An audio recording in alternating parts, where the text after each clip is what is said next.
welcome to Staring into the Abyss. I'm your host, Richard Gerlach, finally returning from his long, deep trek in the woods where we thought we lost him forever.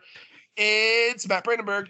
Hey, I'm back. It's magical. It's been like a month since all of us have been here. It's crazy pants. It has. And I'm happy you're back. We missed too. You. Was it a good adventure? Was it a good journey? Oh, it was magical. I saw a flying DeLorean. I witnessed where Jack the Ripper did a bunch of biz. It was great. It was a good time. Perfect. And we also have Billiken's good twin that LeMay missed. Yeah, don't look at my trash. It's not good to go into there now. It's fine. Don't ask any questions, though. I'm fine. I'm good. And we have a special guest today, the author of Teach Him How to Bleed, LL Soares. Hi, and great to meet you guys. I'm sorry I got Billiken's good twin. I was hoping to get the evil twin. Oh, I'm so sorry that I'm just, I think evil twin might be disposed of right now. So we'll see. Maybe we can annoy her enough to come out. Yeah, we'll see what happens. And today's episode. Sorry, just full of energy and like 5 cups of coffee. Hyped up today. Like I'm back.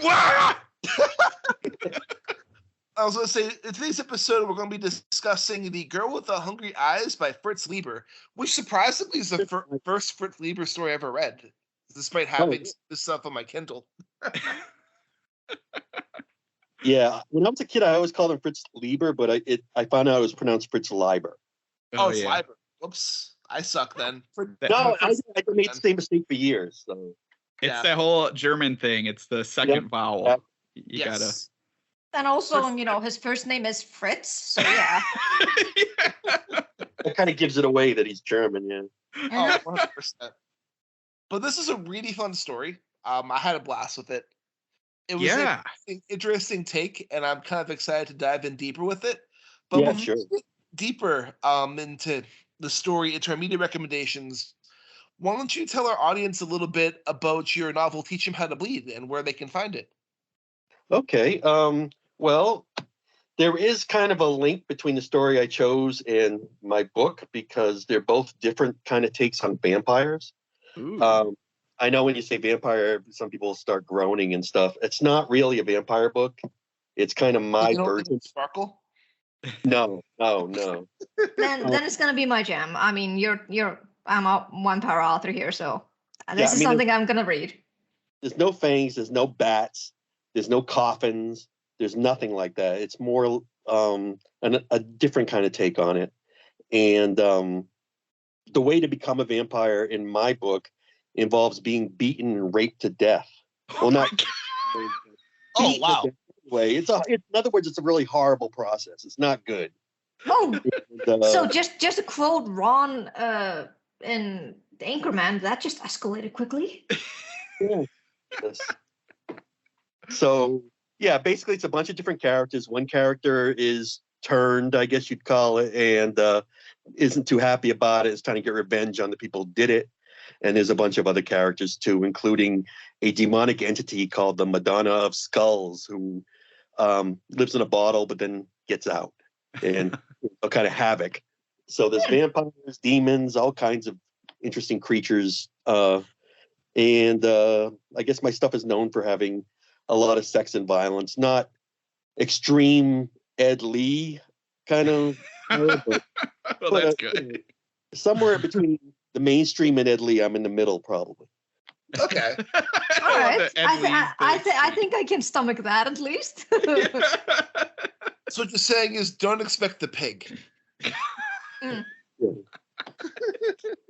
We did a podcast on the pig like last year, I think. Oh God, it's still in my damn head.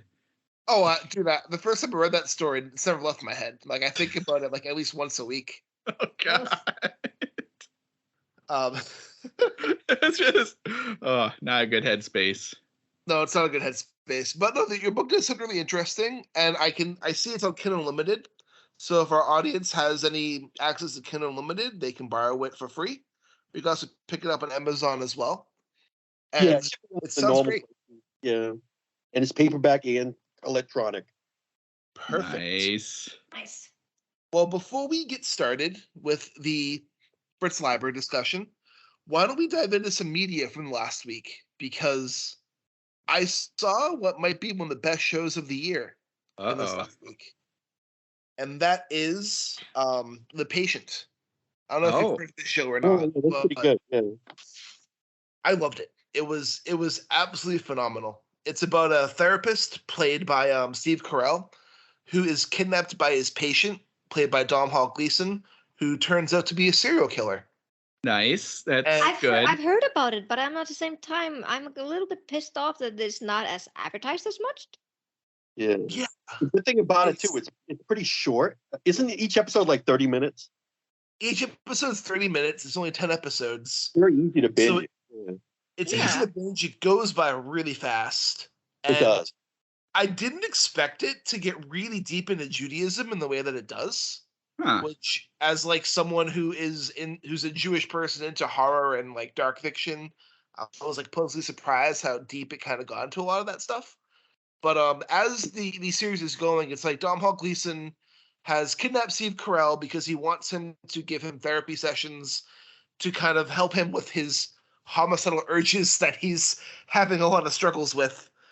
And as the process is happening, Steve Carell's character is using this time as well to reflect on his fucked up relationship with his own son and how damaged that is, and how like what he did wrong to hurt that relationship, and kind of like what he could do to try to make it better if he's able to get out of the situation. It dives on to like Judaism and Orthodox Judaism and like Jewish burial rites, and it gets really deep into a lot of that stuff. And like it's really powerful, really deep. And is it like all in that like in a house, or do they kind of like go out? Like, is it just a 2-man thing happening? There's multiple characters, but most of it takes place in the basement. And you also have different sets where Steve Carell's character is having therapy sessions inside his own head. Packing stuff. Yeah. Like what's going on. There's also scenes where like he is remembering like his family trauma. There's scenes with him kind of like watching the Holocaust like happen. Oh, crazy. Kind of going on too. And it's just kind of him unpacking his own trauma as it's going through. So you do get, and there's also scenes where we see Domhnall Gleeson's character outside of the house doing his thing, but Steve Carell's character is chained in the basement almost the entire time, unless he's like in his bed doing something else. I see. And this was FX, right? Yeah, it's FX. You can watch it on Hulu. Yeah. Oh, yeah. FX plays on Hulu too. Yeah. Okay. And that's where I've been seeing it, and it sounded neat. That does sound pretty cool. I think it goes back to our conversation from last week where we were saying that people should use more comedy actors for these kind of roles. Yeah. I really was not a fan of Steve Carell. I guess I liked him in the Anchorman movies, but I've never been a big fan. And that kind of made me hesitant to check it out. Mm-hmm. But FX usually has such good shows. And I think that one's also by the people who made The Americans. Yes. So I figured I'd give it a chance, and it's really captivating. It's very good. Okay. Well, you know what? I was gonna say you gotta watch him in a Foxcatcher. I was gonna say Foxcatcher is really good. I've seen that. Yeah. It's like it went so under the radar, which is crazy because it's such like this. Both Steve Carell and Channing Tatum do really good performances in that movie. Right? Yeah. But you know what? Something Billiken said. I mean, did I get her name right? is the real one. Is the real one. Yeah. She said last I listened to the last show, and she was talking about how, I think you just brought it up now too, about how comedy actors can be really good in drama. And I think both those instances where Steve Carell was in a drama were really good. Mm-hmm. I think he was nominated for an Oscar for Foxcatcher. Yeah. Yeah. It's all that timing. They know timing because of being comedic actors. So yeah, I did stand-up comedy for a while, and I'll tell you, there is a real link obviously. I mean, I think like horror and comedy are like the two sides of the same coin, really. Mhm. Yeah. Yeah. It's all about the setup and the execution, like the setup and the punch. Yeah, they also elicit like an involuntary response, either laughter or fear. Yeah. Yep. They're probably the two most powerful mediums as far as getting somebody on emotional levels. Oh yeah. Oh, totally. And also, I always want to say, I love Lamp. I love Anchorman. It's one of my favorite comedy movies. I mean, I won't go on my rant. I loved it until I was working at or was in class for broadcasting, and then when that movie came out, and every single person did Anchorman, and it got really tiring. I can see where that. I saw it in the theater when I was a teenager, and like I laughed my ass off. I mean, it's so absurd and weird. I mean, there's like a whole Gangs of New York fight and everything, which I loved. But yeah, after like sitting through every project and everyone thought they were being a Ron Burgundy, I was just like, God, I hate this movie. And honestly, the thing about those movies too, and this will be my last thing before I get to my next part, is like those like absurd Will Ferrell comedies of like the 2000s. Mm-hmm. Will Ferrell was never the best part of those movies. The best part was always the supporting cast. Yeah, I agree. Always. Like even Stepsons, yeah. Like John C. Reilly is the best part of Step Brothers. Oh my God, he's great. Yeah. So a funny little fact about John C. Reilly is now I'm gonna blank. It's something like he's been in the most like best movies for like 30 years. He's like one of the best, just because he's always a supporting role in all these movies, and they're all like really popular movies. So he's like one of the best, like, I can't even think of what the word was, but there's some like weird fact where he's like one of the number 2 actors because of all the movies he's done have always been so good. And he's always just like in it for like a scene or two, but he gets credit for it. The thing about him is he's just so fearless. He'll do like anything. Yeah. Like, he was in Magnolia. He was in Skull Island, and he was also has a show on that's related to Tim and Eric called about oh God. Yeah, was it Dr. Steve Brule? Steve Brule? Yeah, I love that. So he can do comedy, drama. That guy can do anything. Yeah. Yeah. Mm-hmm. So I will also say I did bite the bullet, and I saw Terrifier 2. Oh, buddy. Great. I'm glad I can talk about it. So I will say I know a lot of people loved it.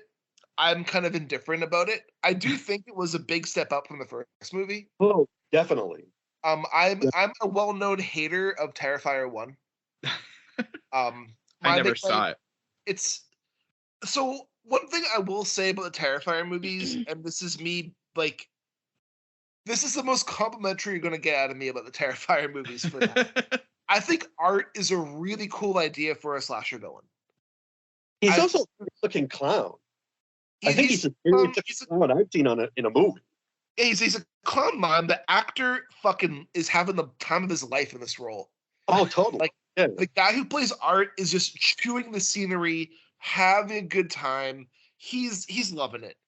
And like the first movie just felt cruel and aimless, where it's like it just had no plot. It was just that was the problem, yeah. You're here for the kills. And the kills are really extreme. People who are into gore, and it's just like one kill after another, and they were creative, and the special effects are great, but they really, there wasn't much of a story to it. And the second movie added a story. Oh, did it? It added almost too much story. Yeah, almost too much story. Out every single character. It was really well done, and you actually cared about them. Yeah, but at the same time, it also kind of felt victim to its own gore porn tendencies that like the first movie had, where it's like it does a step in the right direction, but then like it also feels like they just put too much shock in the movie to like kind of keep the gore hounds happy. But you don't understand. That's the whole audience for this movie. Yeah, that's the whole audience for it. If they didn't have some gore in it, at least some shocking scenes, then that would just not be a Terrifier movie. I will say though that the bedroom scene is that it was both. The bedroom scene is one of the most fucked up scenes I've seen in the movie all year. Good. That was that was fucked up. Good. In the first movie, there's a hacksaw kill that everyone like talks about. They top that in this movie. I don't know how they'll if they make a third one. I have no idea how they'll top what they did in this movie in the third one. But like, holy shit! And there's definitely a sense of humor to it. I mean, it's obviously a very sadistic sense of humor. Yeah. But when he's not just killing like Michael Myers. He actually seems to be enjoying himself and having fun. Yeah, like he's like, although he doesn't speak. No, he doesn't speak. He's like a con mime. Like there's one part in the beginning. So the movie opens directly after the end of the first movie where he wakes up in the morgue and there's a hole in the back of his head. So Art's kind of like a demon type thing. Like I was just gonna ask. Yeah. He's not human. He looks human, but he's not human.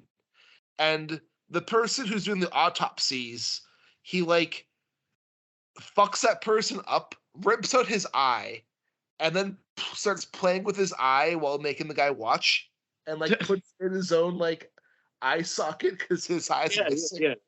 And that's legit in the first like 5 minutes of the movie. Oh my god. And So, he's always like grinning or like clapping his hands and stuff. Yeah. One of my favorite parts is there's one part where he kills the guy who works at this Halloween store, and like cuts off his head and like uses his head as a prop. And people walk to the store, they see Art. Oh, that was like, great! Yeah, he's like a prop holding this guy's severed head.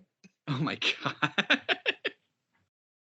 And like there's a lot of like slapstick humor with the kills in the movie, but the kills are very, very explicit and very extreme. Oh, the effects are great. Like I thought it was a big, huge improvement from the first one, though, and I really think that it worked well between the character development.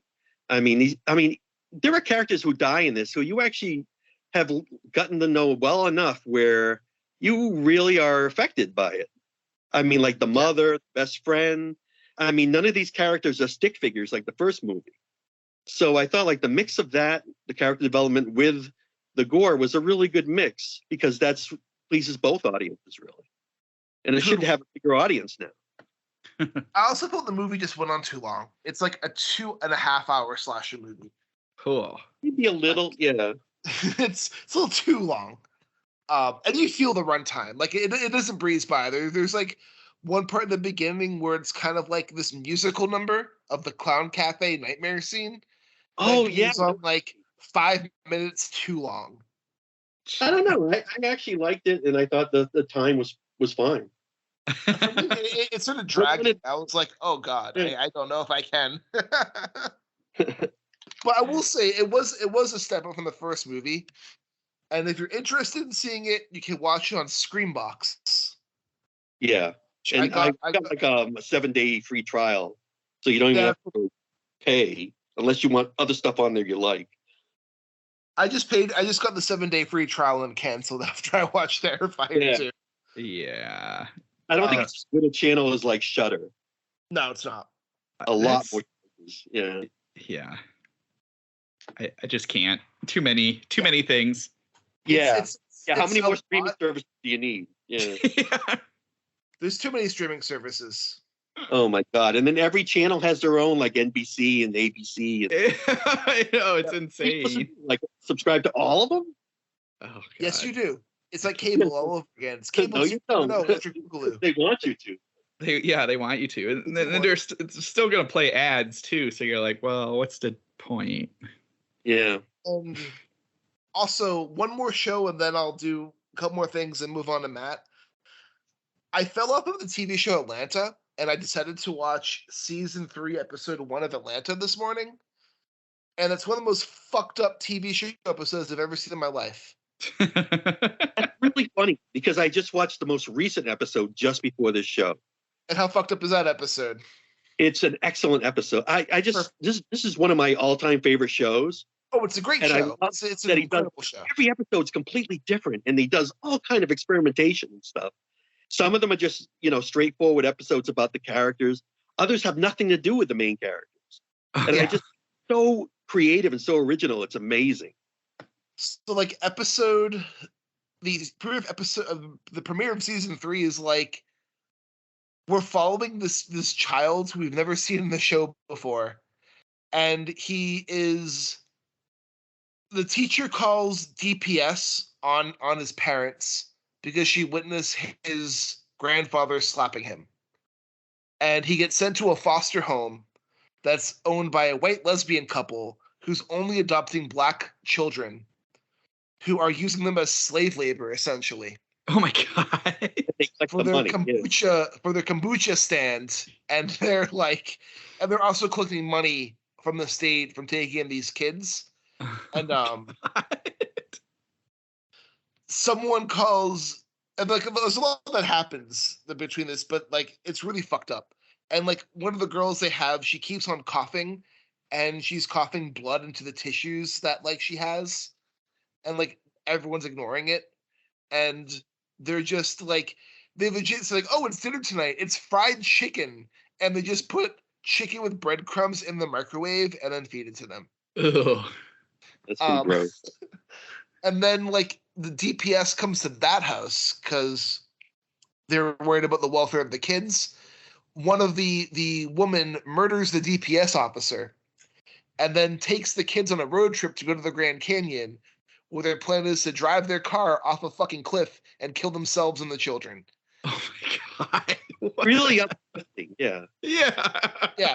No, basically, I would say one thing is that what you're describing in that episode is exactly what we're talking about. There is a horror element. There's murder. There's slavery. There's horrible things happening. There's also a sense of humor, but this show has the perfect balance between both of them. Yeah. And then the ending is our main character of the show, Ern, just wakes up in bed, and it reveals that whole thing was his nightmare that he was having. Jeez. And that's how they open season 3. The show's really surreal, and it's really cool, and it's really fun. There's an episode later on this season where the entire thing is just a documentary about a black executive at Disney who was a CEO for a short time, and it's a total fake documentary, but it's so well done. Yeah, it's about how the Goofy movie was a black movie, and a black man made the Goofy movie. And then the most recent one I just saw was the rapper Paperboy, who's one of the characters, has a farm in the middle of nowhere, and just all these weird things happen to him, and it's just like a typical thing. It's about him. And that's what I love about the show is it changes its focus constantly. Yeah. It's a really great show. And if you don't watch it, you really should. And then I will also say, just a real quick, I started The Passenger by Cormac McCarthy, which I know Matt is a bit further into than I am. And it is quite the read so far. Yes. I guess I can jump in real quick with that because I'm almost done with it, and it's amazing. It's his, we were talking before the show started about this. So, Cormac McCarthy's in his 80s.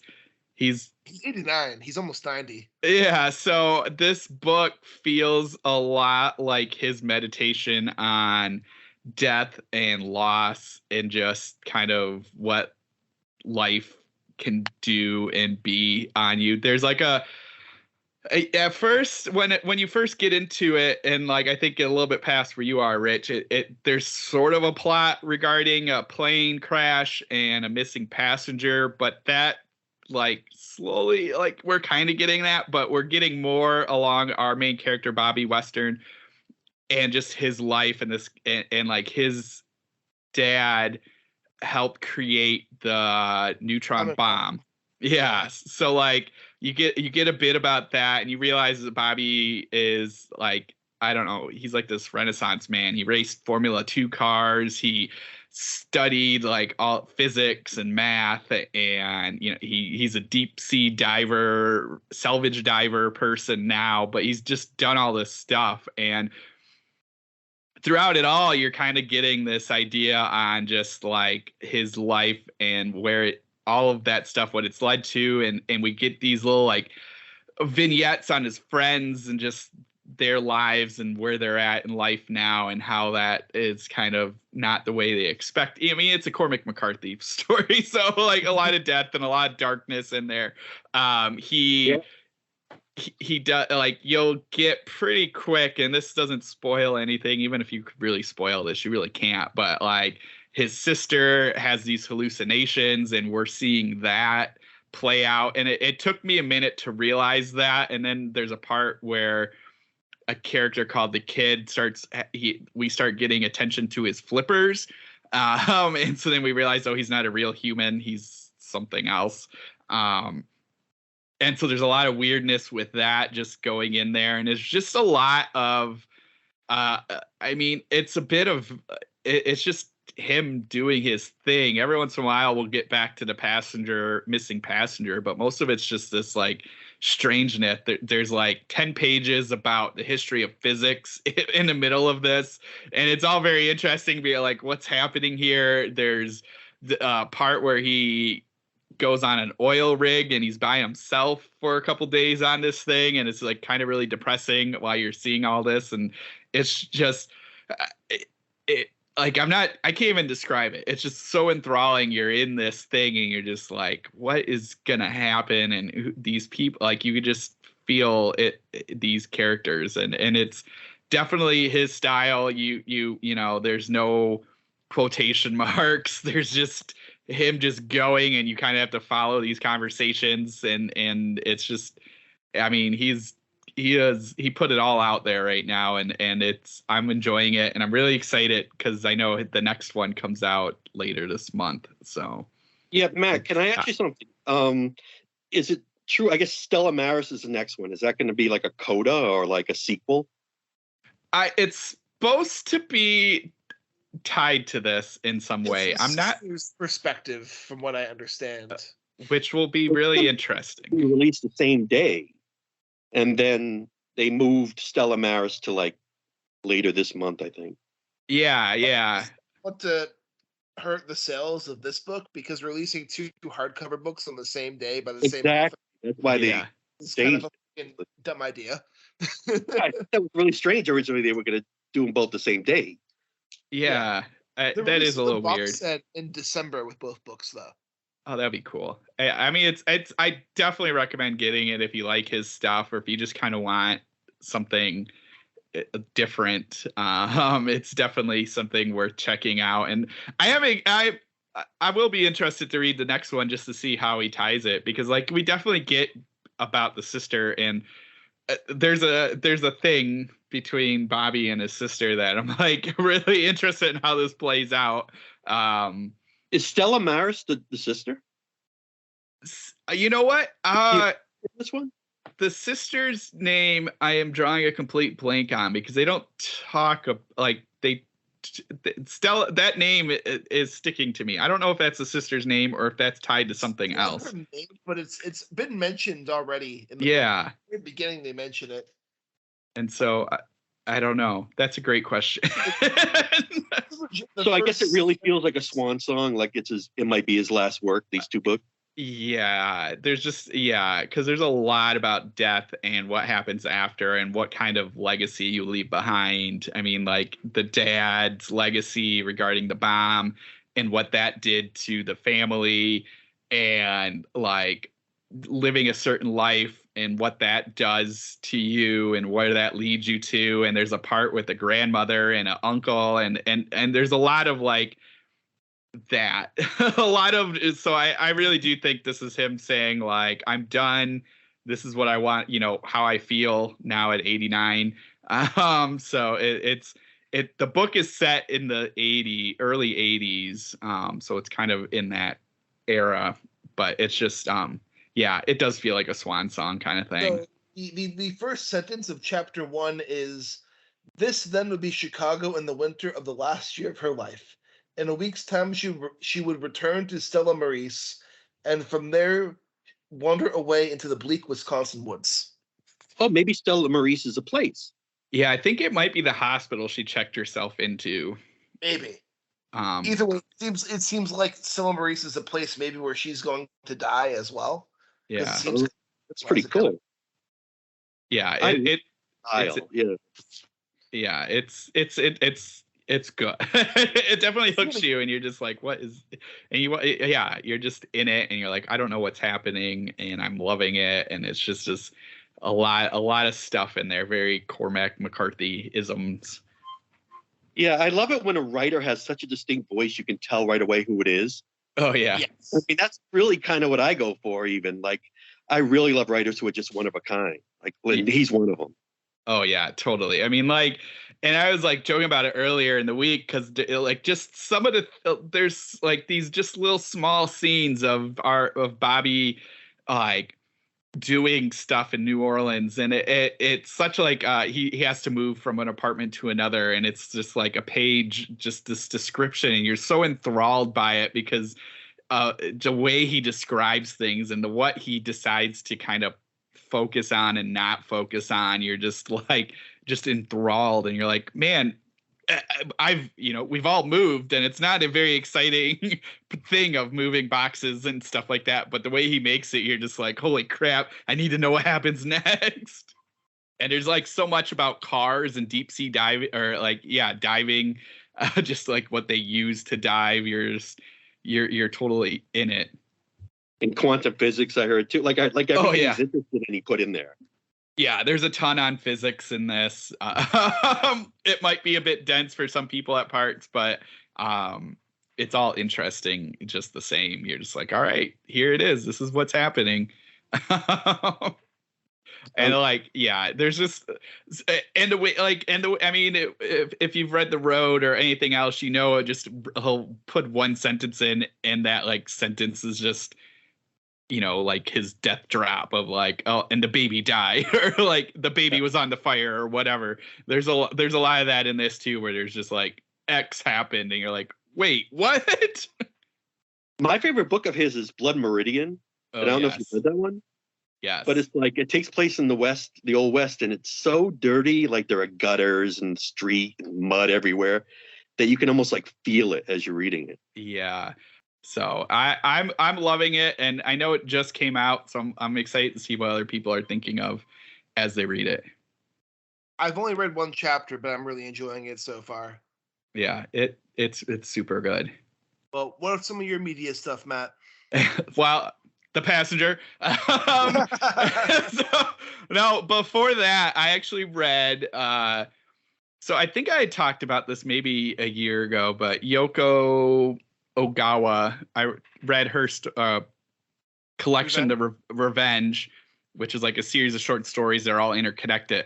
Well, I read another one of her books called Hotel Iris. And she has such an interesting style. And talking about Cormac McCarthy, this is another one I would like sort of compare it to like a Shirley Jackson, which I know is like everyone, we don't have to compare all female writers to Shirley Jackson, but like, yes, we do, Matt. This story, it's like it's about this hotel in this like small seaside resort area, but the hotel is not on the water, so it's just kind of this dingy rundown hotel that tourists come to, and we're following a girl in there, and the story opens up where this man kicks a prostitute out of his room, and it causes this big scene in the hotel. Well, our main character, she becomes obsessed with this older man and starts following him around. He lives on an island just outside of this seaside resort, and it turns into this mega like BDSM story, which I was not expecting. But it's just the way Yoko Ogawa like describes things and puts you in this story, and it's this fun beachside town, but you're getting the perspective from the 17-year-old girl whose mom is always being mean to her and just kind of harping on her. So everything is kind of tinged with this like melancholy, dark look where like the trash during the day is all shiny, but then the next day just looks gross. And like this obsession with this older man who's really soft-spoken and really like tentative and everything like that. But once they get on the island and he starts doing his BDSM stuff, it like really comes out. His energy and his I don't know, I don't want to say his anger, but just he comes out of his shell while he's doing these things to her. And she, in this story, she wants all this. This is why she followed him, and she's obsessed with his voice, and she wants this like own time with him. And while you're getting all this stuff that he's doing to her, she's thinks it's special. It's her own time. It's her time with this older man and all this stuff. So it's just this really like interesting look on how this works, and the way it ends is so like this. You don't expect it to end in a murder, or not even a murder, a suicide, I should say. And you're just like, wait, what just happened? But it was really interesting story. And again, if you liked revenge and you want to read something maybe outside of, American authors, Yoko Ogawa is a great one to look at for horror stuff. So Hotel Iris, that was that. And then you guys already talked about Cabinet of Curiosities, but I did also watch all of that up until the last one. So I had a lot of fun with most of them. There was some that, the Witch House one, I could have take it or leave it. Pickman's Apprentice, I think it was called. Model. Pickman's Model. Can I something about Pickman? All right. Crispin Glover's doing like some weird accent. I was just going to say. And other times like Old English or something. What was he doing? Was it intentional? I don't know. I think he just, he can be a method actor, I guess. So I think this was the person he just decided to personify. It was so strange. It kind of took me out of the story. It kind of yes, I know. You go, boy. Like first he started like Cockney, then he'd end like Australian accent. Yeah. What about Rupert Grint's weird ass Boston accent in The Witch House? Oh God, that was all I kept. Yeah, I was like, oh, Rupert Grint, go away. But, I don't know. I thought he was a lot less irritating, and I love Crispin Glover, but I really thought his character was annoying. I want to go and away. I thought the guy who was the lead in Pickman was a real asshole. Yeah, that guy. It was Lovecraft Story. He was the same way. He was uptight and everything, but man, this guy has access to monsters and stuff, and you're like, oh no, I can't have that. Yeah. That monster comes out of the well was so cool. I'd be like, hey, one of the heads with it.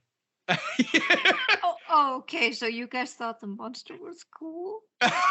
It was neat. What I'll say is I'm glad they didn't go with like Lovecraft's usual, like they didn't straight go, let's do a Cthulhu thing. It was like, or let's do, what was it, Dunwich Horror or whatever. They're like, let's do a different one, and I appreciated that. One comment I should say about that is both of those stories have been adapted earlier. Oh, really? Yes. Pickman was actually done on Night Gallery. Oh. Way back in the day. And I actually think I liked the original a little better, the Night Gallery version. And The Dreams of Witch House was actually in Masters of Horror. Stuart Gordon did it. Oh, nice. Reanimator as well. And it focused a lot more on Brown Jenkin, who is that little rat with the man face. Yeah. My favorite character in the story. And I liked his version a lot better, too. So, and both of them were shorter, I think. Okay, so was DJ Qualls the rat? Yeah. Yes, he must have been. He's in the credits and I don't see him anywhere else. Yeah, I thought be the so rat. too. I was like, DJ Qualls is here? I'm like, where? And then I didn't see it. I'm like, oh, he must have been a rat, because how would you not forget about DJ Qualls? Right. I just did not like the witch look. That witch thing. Just I mean that whole episode. I preferred that one instead of the monster. Did you? Oh, that's so funny. I don't know. I thought it was more creepy than the monster. It's just like, I don't know. It's like you mentioned, you were kind of, satisfied that it didn't have the Cthulhu thing, but this is H.P. Lovecraft. I was looking for some mind-bending monster, like the monster in Lost 36. Like that monster was a Lovecraftian thing. So cool. And I thought that was a really strong episode too. It wasn't original. It was, we've seen all that before, but I thought it was really strong. Yeah. Yeah. No, I agree. I mean, it was funny to watch Tim Blake Nelson doing this total racist guy. That was pretty entertaining. He's a great actor. Yeah, he's awesome. And I want that seance table. Yes, that looked really sweet. So cool. And no, I love that. That was cool. I really liked the view, whatever it was called, the Panos Comatose one with Peter Weller. That was a blast. Oh my god, I think I'm probably the only one now here that thought that was the weakest episode. Really?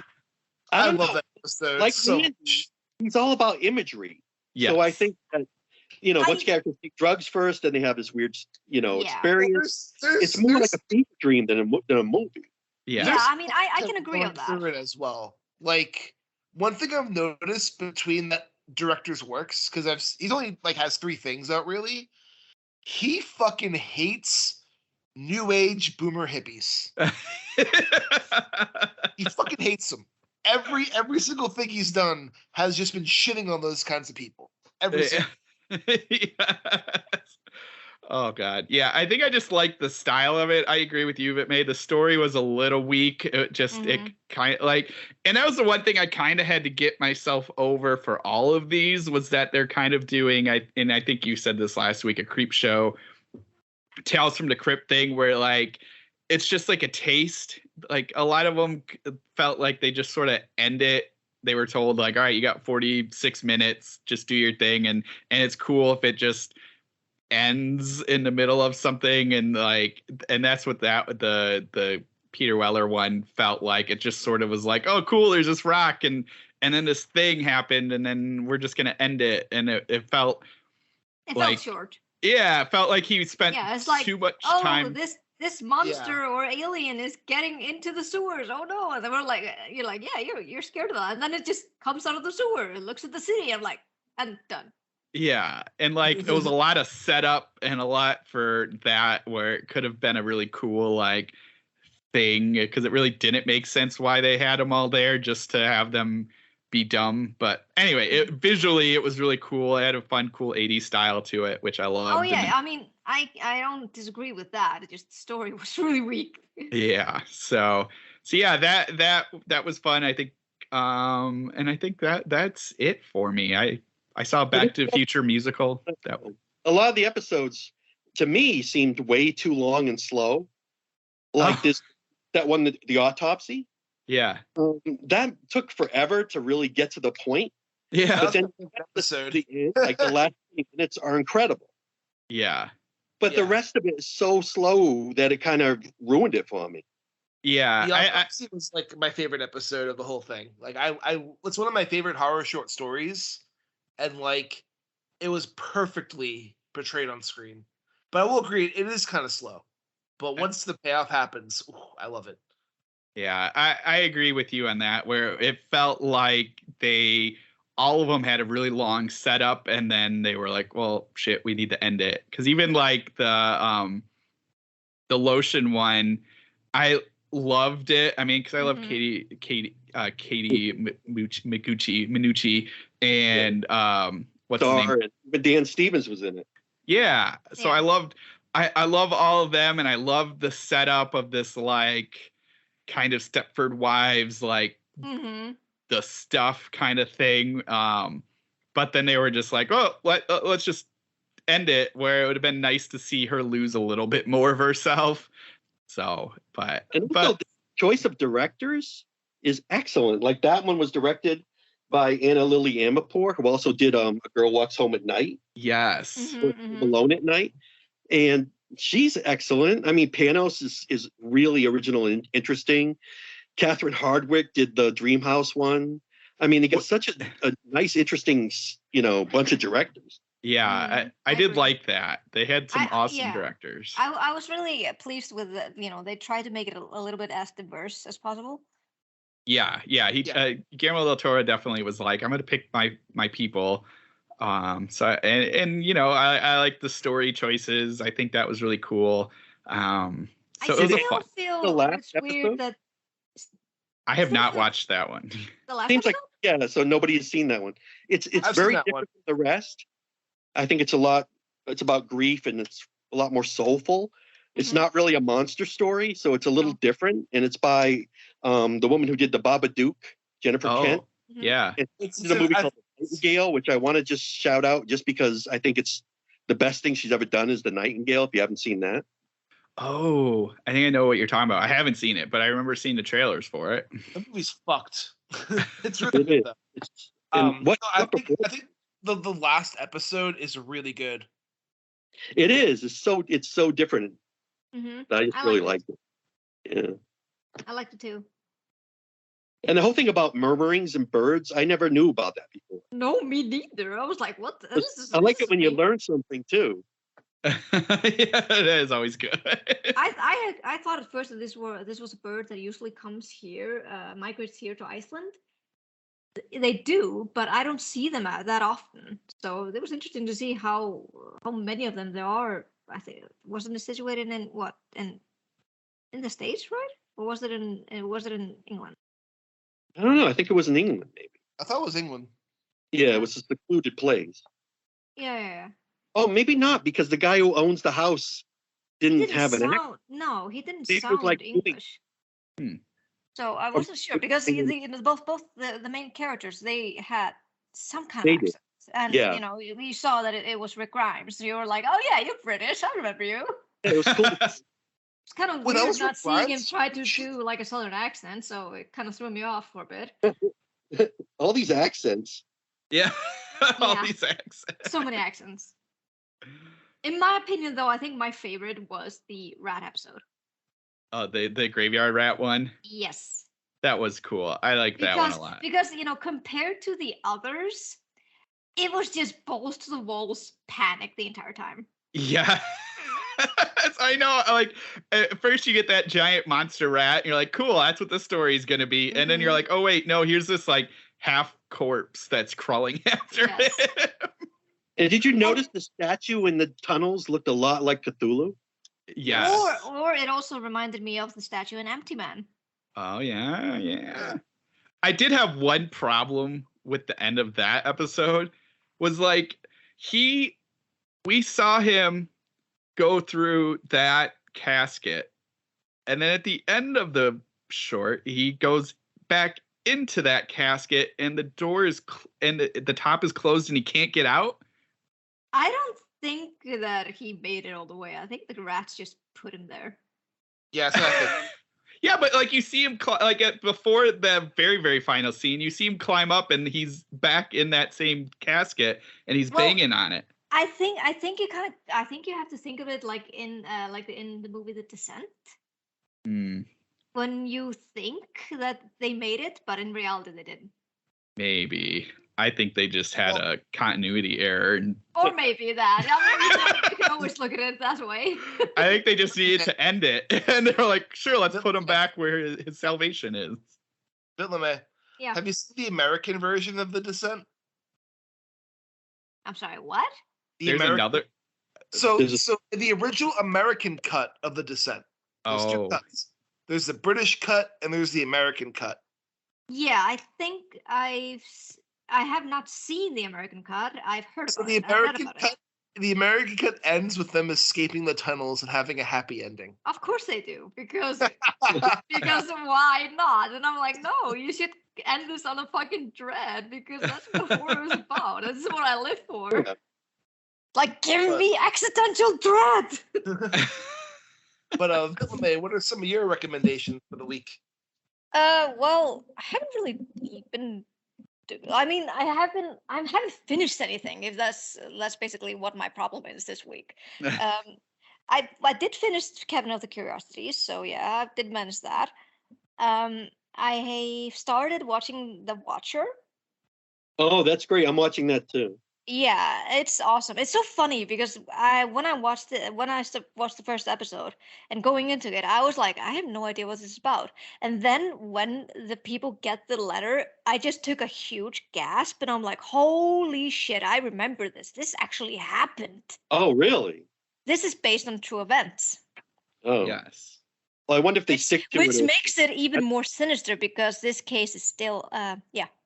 I ain't gonna spoil it because I don't remember much, but I actually read about this on Cracked on all places. You were on crack? Yeah, on crack. No. I wasn't on crack. I read it on the website Cracked. It's they had these kind of meme articles like this, like 10 things you should do, blah blah blah. It's a stupid website. But sometimes they had these little golden nuggets like this one. And I read about the guy who was called the Watcher, and this is a fucked up thing. And the cast is great too. The cast is awesome. Oh man. So I'm on 3 episodes in right now, and I can't wait to wait. I am too. I'm exactly the same spot you are. Oh, that's funny. Because it's getting more fucked up. Yeah, it is, which is good. And it keeps you on your toes because you're at first you're like, oh yeah, it's them. You're like, it's them, and then it takes a left turn. You're like, it's not. Oh, okay. And then they hit you this, and like, oh yeah, it's definitely that guy. And then they take another left turn. You're like, wait, what? And it's Ryan Murphy too, so he has 2 big shows on Netflix right now. Yeah. Yep. Dahmer, yeah. So I'm not watching that though. Evan Peters is great. Yeah, I heard great things about Evan everyone's Peters' great. performance, but I don't wanna, because especially how they treated the movie and how they treated the victims or the victim's family. There are episodes though that are from the victim's point of view. Oh yeah. I'm not talking about that. I'm talking about they didn't ask the victim's family for permission to do this. Like but it's also been common public domain by now, isn't it? It is, but it's more of a respect thing to just be like, hey, we're doing this thing. Yeah, but Hollywood doesn't respect anything. So. No, they don't. No. But like, I think it's kind of fucked up how the Dahmer thing. I just think it's kind of fucked up how we're using people who are still alive, their trauma, in the entertainment for other people. Mm-hmm. Yeah. Who had to like live right next to him. Yeah. Oh my God! Imagine you hearing somebody with like power tools at like 2 a.m. Oh my God. Yeah. Like, why would you stay? I guess they didn't have a choice, but still. Yeah. So it's fucked up. So yeah, I'm watching that. I've already started reading Daron Kappauff and Nerdlo's latest book, We Are Legend. Yes. Which is a mashup between I Am Legend and Gremlins. And Gremlins is actually one of my favorite movies. Like I when I was a kid, I had like this kind of hunt on that I had to have Gizmo. And if I didn't, I would have a tantrum. Thankfully, my mom saw wisdom in this and got me a Gizmo. So I love that movie. And when they came on the show and they were talking about what they were working on next, they mentioned this book, and I've been so excited to read it. And I'm reading it now. I think I'm about almost halfway through, and it's so fun. Cool. That's awesome. It's so fun. Like, they don't shy away from because this how the story is like is basically a post-apocalyptic thing, taken from the I Am Legend universe basically, but instead of vampires or zombies, they are gremlins who are eating everything, and the only thing that are left are like a group of kids who are stuck at like a camp somewhere, and they don't really shy away about killing those kids. It's brutal, holy fuck. But they also managed to give them such great character, like you see like each of those characters, like each of those kids have their own distinct voice, and you really can't help but try to root for them and like, please try to survive, don't do anything stupid. But then they're kids, they're gonna do something stupid. Yep. Yeah. So I'm like halfway through, and I really hope to finish it maybe next week. And I also started the audiobook of Manhunt. Oh, cool. Oh, nice. Yeah, it's really fun too. Her Gretchen's writing is really interesting, but like it flows well, and it feels like you're in like basically in a conversation with those characters. So it's interesting how things are gonna happen because I'm not that far into it, but at the same time, I'm still really intrigued. That's cool. So I'm excited to see how it's gonna end. I know it's probably not gonna end well. I mean, this is horror. What are we talking about? Right. But it's an interesting take on what's happening in the world, and I love that she, uses her own experience and how she deals with things as a trans person, and just you can see it dripping on the pages. What else? Don't think I have tried. Well, I did finish though. Hell Followed Us All. Oh, how'd you like that? I thought it was fine. The ending was a little bit weird, but still, it's a pretty good YA horror book. Definitely doesn't. It definitely has a lot of more body horror than I anticipated. But it's really good though. I love the body horror, and but the thing is for me, because I wasn't raised in this kind of environment, like in this hugely Christian environment, or the Christian theology, that thing kind of got on, a little bit got on my nerves. But I still kind of I understand that this is the thing. This is one of the author's rage in regards to that. Because he went through a shit ton of this kind of similar things in regards to being raised in that environment and being gay and being trans. So yeah, it was just so there was just so many Bible verses that I was like, I have no idea where this is from. and I just kind of thought I honestly I don't care. Just give me the body horror. Yeah. Get to the point. Yeah. So yeah, I mean, I definitely recommend if you want to check out his I think this is his debut novel. I think. Oh, nice. Yeah, Cool. so it's pretty good. No, it sounds interesting. That's awesome. I mean, it's about a trans person who has been treated this in a Christian cult that basically started the end of the world. And they kind of made him into a biological weapon to use to further destroy the rest of the heretics. Yeah. Fine. So basically, you're kind of also watching him just disintegrate into this monster. Oh, I like that. Mm. Well, that explains the Bible verses too, because they're kind of trying to show you how he's constantly bombarded with these messages. Yeah. I mean, that character was raised in this, and so he is kind of trying to get rid of this religious trauma, but he's also trying to make peace with it at the same time. Yeah, no, that sounds good. So yeah. LL, what about you? What have I been? I've been watching a lot of the same things you guys have. I've been watching Del Toro because it just came out. Just saw Terrifier 2, and let's see. On Criterion, they had a bunch of horror movies for October, and most of them from the 80s and stuff like that were classics, and I'd seen most of them, but there were a couple I hadn't seen that were Australian. And I love 80s Australian movies. And one of them was Roadgames, and it stars Stacy Keach and a young Jamie Lee Curtis. Oh. And it's amazing. It's Quentin Tarantino even said that he thought it was one of the best Australian movies ever. And I really agree. It's really suspenseful. It's about a serial killer, and it's about Stacy Keach is a trucker who starts seeing clues, and he's trying to solve the murders. Oh, what? This sounds amazing. But it's really excellent. And what was it called? Roadgames? Roadgames. Yeah, I think it's all one word. Oh, buddy. All right. I'm bored. Oh, and did you guys, you probably already talked about this already, but did you guys see the new Hellraiser? No, I don't have Shudder. Basically, my reaction was I thought the human characters were really annoying. And then when it got to the demons, then it got good, and then back and forth. So it's nothing compared to the original, but it did have some good moments. Nice. I think I thought it was too clean. It felt too too clean for Hellraiser.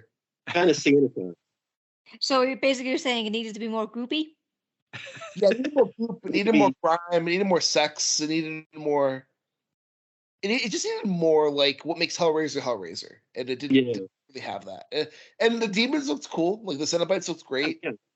I thought maybe they were just dipping their toes into it just to gauge people's feelings regarding it, and then as much if people liked it enough, they were like, okay, then we can go full on Hellraiser for the next one. Hopefully. So it's just getting the rights back is what that sounds like. Yeah. I thought it was decent. Like, I don't think it was terrible. It wasn't great. It was just okay. Yeah. No, I felt the same way. But I think we should change gears and start heading to our vampire discussion. In quotes. In quotes. And so you mentioned earlier, LL, that you picked this story because it kind of deals with something similar to your novel with vampires that aren't really vampires. Yeah. So what else about this story like kind of attracts you to it? All right. Well, a little bit of background. When I was growing up, I was heavily into horror and science fiction. And one writer who could write both and has won tons of awards for both is Fritz Leiber. And I actually wrote to him when I was in high school, and we corresponded back and forth a little bit. He was very approachable and really a very nice guy.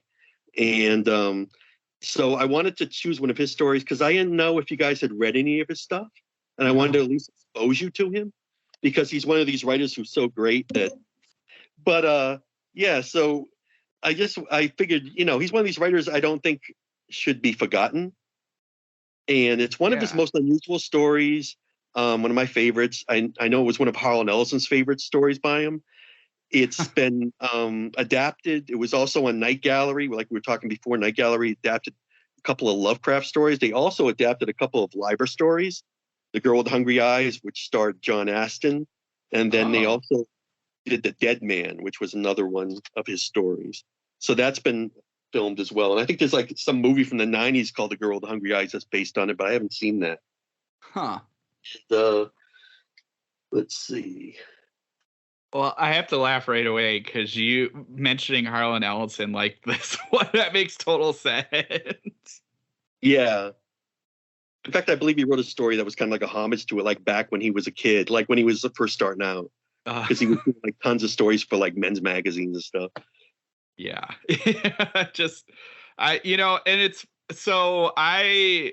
Years ago, a group of friends and I, we were going through all the Hugo, because we're dorks, going through all the Hugo awards and reading all of them. And I know Fritz Leiber does have a book that did win a Hugo Award, but for some reason I missed that one because the name sounds so familiar. I was like, oh God, I swear I've read something from him before, but no, I really loved novels for Hugo Awards. I think there was The Big Time, and then there was The Wanderer. Which one? The Wanderer. Oh, yep, yeah. I think it was The Wanderer. That was the one that was I remember being on my list at some point to read. So if I could recommend a better novel, he also wrote horror. His very first novel was Conjure Your Wife, that was adapted to a movie called Burn Witch Burn in the 60s. But my favorite novel of his is also horror. It's one of the last novels he wrote. It's called Our Lady of Darkness. Oh. And I think that's head and shoulders above all his other novels. That one came out in the 80s? Was that one of the paperbacks from hell, or am I mistaken? I don't think so. Okay. I think it was before that. Like before that time period. Gotcha. Yeah. Well, and like to get into this one, I think right from the start, it feels very fresh. Like it took me a minute to like once you start getting into it, you get the idea this was set like in the 40s. It was written in 1949. Yeah. It was published in 49. Yeah. But just this idea on what advertising is and what it can do, and like obviously the story kind of focuses on a woman who might be a type of vampire, but just that concept of using sex sells and just the way, and that's why I was kind of laughing about Harlan Ellison liking this, just because his points of view on sex and everything. You could kind of like it makes total sense that he would like this, just because it comes across kind of snarky in this of just like, oh well, you know, we've used sex to sell all these random silly products, but this girl that's in all of these is something else. So Another thing that I thought was interesting is that it's written probably in the early part of what became like the era of Mad Men. Yeah. And there's a very distinct link there. You know, the way they look at women, the way they, you know, it's kind of dated, but also really interesting because it's kind of like a time capsule. Yeah. You can definitely see that also with the billboards, like the heavy emphasis on the billboard. Yeah, and I think in the last episode you were talking about another book that had something to do with billboards. So I thought that was interesting too. I did. when I read this after listening to and editing last week, so I was like, oh man, we're on a billboard kick. We'll have to do one next week. But next week will be billboards in space. Billboards in space. They all go into space eventually. Billboards in space. So I guess like to get more into the meat of this story, our main character is talking to us or somebody and is talking about this girl, like we said, on a billboard, and everyone's obsession with it. And this style of conversation, it's very conversational, where it kind of bounces around a little bit, and slowly we're getting an idea of like, oh, there's murders, and this woman on the billboard, she's something else. And then we jump into him. He's a photographer. He's not very a not very good photographer. Yeah. So like he's just guy who lives probably by himself, drinks a lot, and you know, he's just like a certain type. Yeah. Yeah, and so he's kind of got this attitude like throughout all of it. It just a voice that seems very authentic, though. Yeah. And so he's pretty much done, and this girl shows up. The girl shows up, and she just out of the blue, he takes pictures of her because he can't get rid of her, and he wants to prove that like, hey, you just came out of the sticks. You're a nobody kind of thing, even though our main character is also sort of that way too. But the pictures, once he takes these pictures to the brewery and to the girdle place, they all become obsessed with her, and that's where it kind of goes from there. I think what I love is like the way he kind of puts in little pieces like, oh, I felt dizzy, and the address and everything was on my little card that she had to write it on was blank. So you're like, just these little hints, and like even all the way through, like we never really know what her story is. I think it's in a way, I mean, it's never explicitly said, but it's kind of like the first story I ever read about an energy vampire. Yeah. Mm-hmm. Yeah. It kind of reminded me of What We Do in the Shadows, the series. Yeah. But imagine this girl being the energy vampire instead of Colin Robinson. Yeah. For Colin Robinson with a wig. Yeah, in a wig. Basically, yeah. Face on a woman like they did with the show when they put him on a child's body. Yeah. Oh my God, that was the freakiest thing ever. To be fair, though, it was better than the monstrosity that was in Twilight movie. Yeah. I don't know, man. Colin Robinson is one of the greatest fictional characters who ever existed. He doesn't have to do much. No, but he's amazing. He's absolutely amazing. Oh my gosh. Oh yeah. This is now the Colin Robinson Appreciation Podcast. Yes. I was a little sad that whole season, like, he had this really crazy idea, and then at the end of it, it just goes like none of it mattered. And you're like, wait, what? And is it just me, or is this season shorter than normal? It just seems to go by way too fast. Yeah, it went by super fast. So yeah, I think what I love like the slow hints into where it's taking us, and just it's this like you said, it's like a time capsule, because she like isn't. It's funny that she picked him out of all the people she could pick. She picked this our narrator, and like is like, I'm only gonna show up here. I'm only gonna do this. Nobody can see me, and if anyone sees me, I walk. And it's just this like interesting like why she's sort of hiding herself into this guy he's the perfect choice. He's down on his luck. He's desperate for money and hit, and she provides him with that hit. Yeah, and he'll put up with her crap because he basically is desperate. Yeah.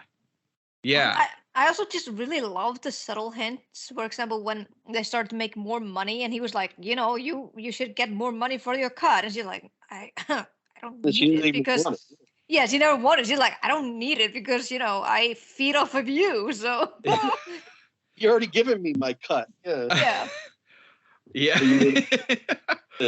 Well, and I love that because the way he shows us because I mean, like, we get the dizzy spells, but then we also get that point where he's so like, he like halfway through, he's like, of course I could get any girl, but the one girl I wanted was the one I've been taking pictures of.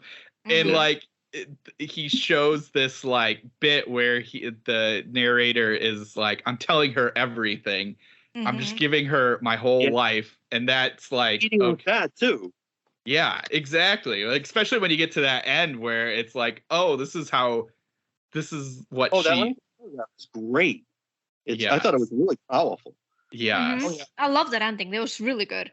The ending fantastic. Like, he ties this up so well. Yeah. Just the way, like, because even like, oh, sorry. Oh no, I was just saying with so much dread. Yeah. Because like, there's a lot of dread in it. Yeah, because like you kind of forget, like, because you get that, like, even like the murder part, like when he mentions it later in the story, I had to like think about it for a second. I'm like, wait, did he mention murder before? And he does, because that beginning part, the murder maybes. Yeah, the maybe murders, and like, but that also gives you this sense of like, well, she's everywhere now, and she's in all these pictures. So apparently she gets the power from the pictures. Or maybe it's just how she hides, because we kind of see that when we get near the end, is that she hides by the pictures of herself. Yeah, it's for anybody else. Yeah, or just one person at a time or something. Yeah. Yeah, which I love that idea, and the way, again, talking about kind of this snarkiness towards advertising and sex, is like our narrators talking about the fact that, like, just imagine being a guy looking at this picture of her in front of a department store, and she comes out of the shadows, and it's just like that thing of everybody, like men thinking like, oh well, the woman there is just for me, and like I'm the only person that she'll like. And as we know, by the end of this, it's this thing about too, like, oh, of course I made a pass at her. I had to make a pass at her at some point. Like stuff like that. Why not? It's, like, it's totally understood. Yeah. Yeah. Well, and I think 1949 reading it, well, yeah. Yeah, I mean, all the madmen would definitely nod and be like, I mean, who wouldn't? You're a homo if you don't. Yeah. And Leiber was an advertising guy for a while. So like he knew, because that which I love that, because that was such like that turn when he's like, oh, I finally did. I went to the park with her, and that's when I ran. and like, it's such that turn, because you think about it of like that exactly what we're saying. This guy, like, of course I would make a pass at her. And as a reader, probably at that time, you're like, well, finally. And then you're like, well, he ran. What's up with that? It's just, but have changed. But also, I think even despite its datedness, the story holds up really well. I haven't read it since I was a kid. Yeah. Yeah, no, it definitely. I kind of picked it because I was wondering if it, in hindsight, maybe it didn't stand up. But I actually thought it did. No, I think it holds up really well. Yeah, really. Yeah. No, I think he definitely like, because again, it's that whole thing about advertising and like how sex sells, and that like even if this is set in a different time, it's still that concept of this model using that power just one at a time. Because one thing about Leiber, he always had very strong female characters, and it's obvious in his story that the girl is totally in control here. Yeah. Mhm. Yeah. Yeah. Even though he doesn't paint it as such, I mean, he always said it like he always described Well, her as she was he's not just this gonna admit it. plain woman, Yeah. and you wouldn't give her like a second view or something like that, but she still holds you enthralled. Yeah.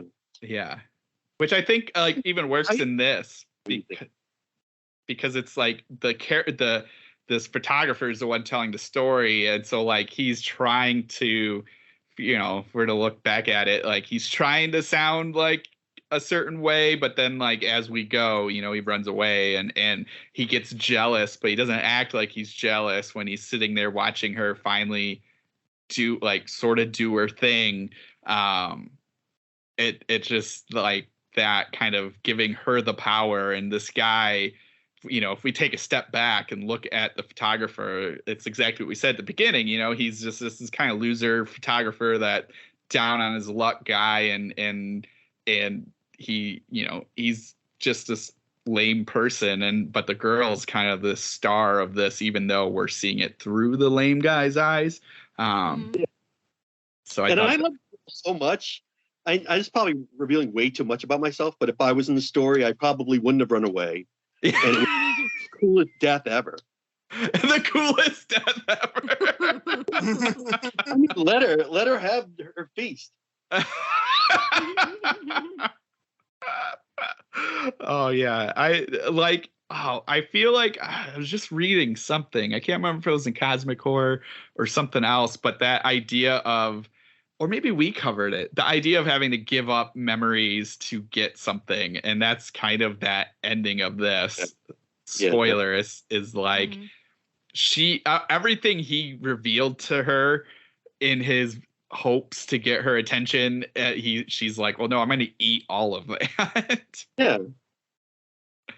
And I like everything that makes him him, like the essence of him. Yeah. Which was just awesome. And it's interesting to kind of look at it from the bigger view of like, well, what does she want? If she's all over the place, is she like, does that mean she just gets to pick of the world of who she eats? Is she making more energy vampires? We don't know. I get the impression too that having her picture all over the place, she's getting some satisfaction from that too, like maybe feeding through the pictures. Mm-hmm. I kind of saw it as her feeding through the pictures, like her influence is spreading everywhere. Yeah.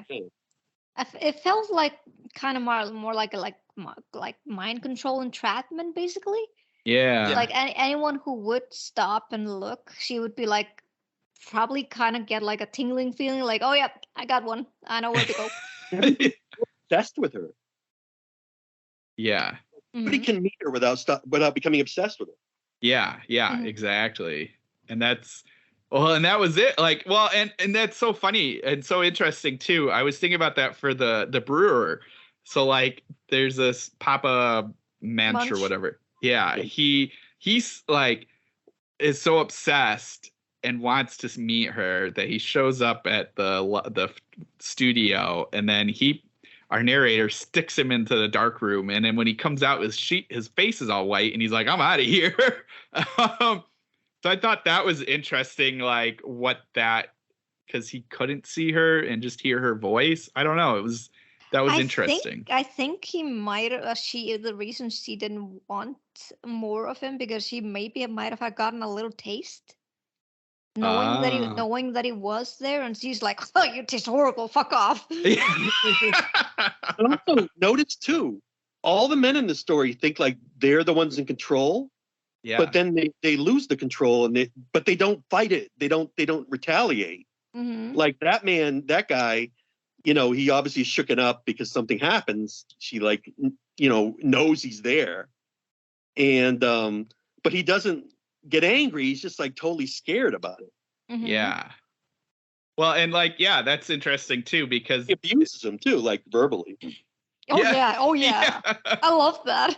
That was great. It was good. But I think, I think you can also kind of put that into the factor of why he got scared, because usually at that time, in that time frame, women were supposed to be demure and submissive and not say a fucking word. Yeah. But the fact that she did, and she actually verbally abused him, I mean, how usually when you're not used to this, how are you supposed to respond? Exactly. Yeah, it throws you off course. Yeah. Mm-hmm. No, I totally agree with that. And once again, that plays on the mores of the time. Yes. Yeah. Well, and I even just now remembered there's the girdle place when they take the pictures, or when a photographer takes the pictures there. The one guy really likes it. He's like, oh wait, I need a married man's opinion. Mm-hmm. But it goes exactly to what we're saying. Like this, it's I had to crack up about that. Yeah, it's a very short story, but I thought it had a lot of little details like that throughout that really worked. Yes. Yeah, no, this was awesome. And it covered a lot of ground in a short amount of time. It did. There's a lot happening. Yeah. The story flies, but there's so much information packed in there. And exactly. It's like a very full... Between the lines that are happening in the story, too, if you pay really close attention to it. It's funny, though, because you get this much information, even though the writing style is a kind of like a stream of consciousness kind of thing. Yeah. And then what I really loved about the ending is that it doesn't do that in the end. It doesn't become a stream of consciousness thing. It just becomes a full-blown, I can't say fact, but just basically full-blown setting. Yeah. Where you can kind of just immediately put yourself in there and see this happening. Yes. If you know what I mean? Yeah. Oh yeah. No, totally. Like you can picture you're just sitting there with him and he's describes that event and he's like, well, she's there. She's everywhere now. She's billboards up in Egypt, I think at one point he calls. Mm-hmm. So yeah, it's just crazy. And I know it's a goofy old short story, but one thing about Leiber, he was one of the first people in science fiction. I mean, this is a horror story, obviously, but he was the first guy in science fiction to really address sex in like a mature way. Like before that, the only sex really in science fiction you'd see would be on like the cover of a magazine with like some buxom woman or something.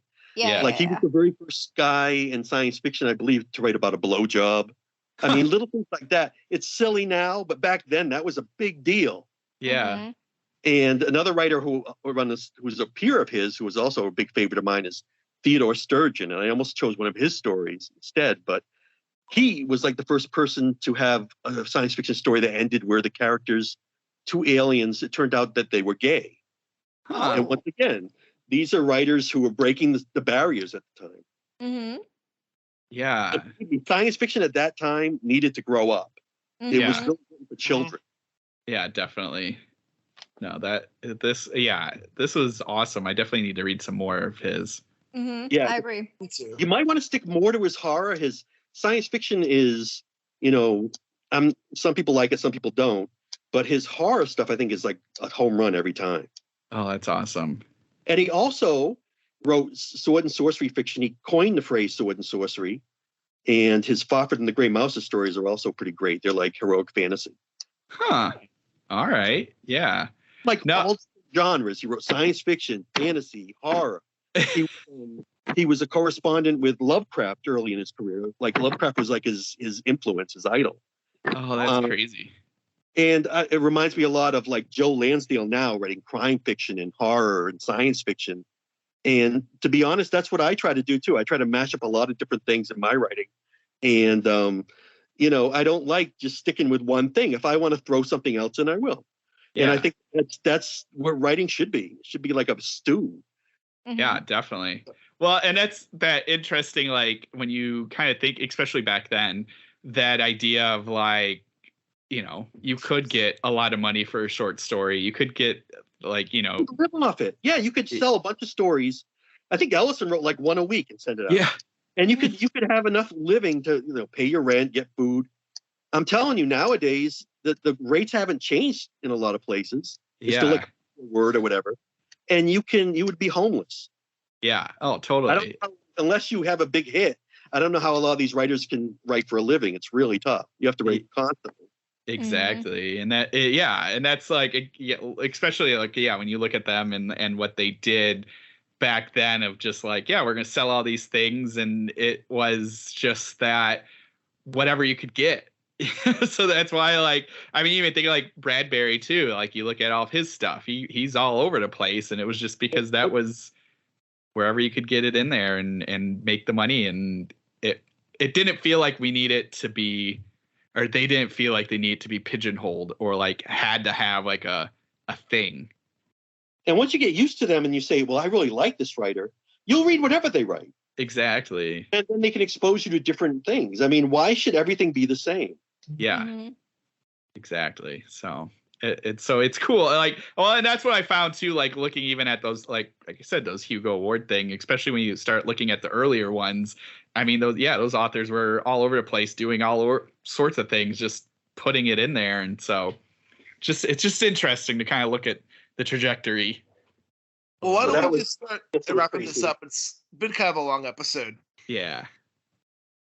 So, LL, where can our listeners get in touch with you? And what's the name of your newest book, and where can they get it? Okay, well, 1 minute, I'll be right back. Sure. Of course, I'm going back and forth to different rooms. All right. No worries. Book is Teach Them How to Believe. It's from Bloodshot Books. It's available on Amazon, Barnes & Noble, I guess wherever you can get books, paperback and in Kindle and electronic. It's my fifth novel. My first novel, Life Rage, won the Stoker for first book, so that was kind of cool. Nice. And just about all my stuff is still in print. I have a website, llsoares.com. And I'm also like on Facebook and places like that. I go to conventions sometimes. And I guess, is there anything else that you want to know? Do you have a Twitter handle? Twitter's one thing I really don't go on very often, and I know I should do that. But well, we'll see. You're probably better off, honestly. But no, definitely. I wish if you go on Amazon, check this book out. I think they'll have a good time with it, especially if you're into energy vampires or vampires made from a different route than biting. Just I don't know. Vampires hell bent on revenge. I mean, that's sold for me.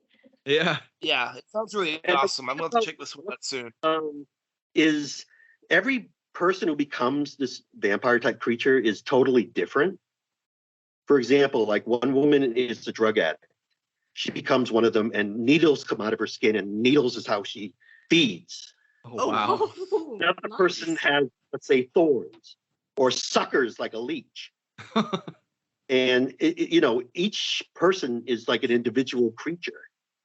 So there's no everybody has fangs and is jumping around and turning into bats. It's very different from that. That's awesome. And Vitlame, where can listeners get in touch with you? They can get in touch with me on Twitter at Vitlamemest. No, at Vitlames. Jesus. And Matt, since you're finally back, where can they get in touch with you? You can find me on Twitter at BrandenburgDM. And you can follow me on Twitter at Rudy53088, and be sure to give Staring to the Abyss a following with @IntoStaring. And this is Richard Gerlach saying keep staring.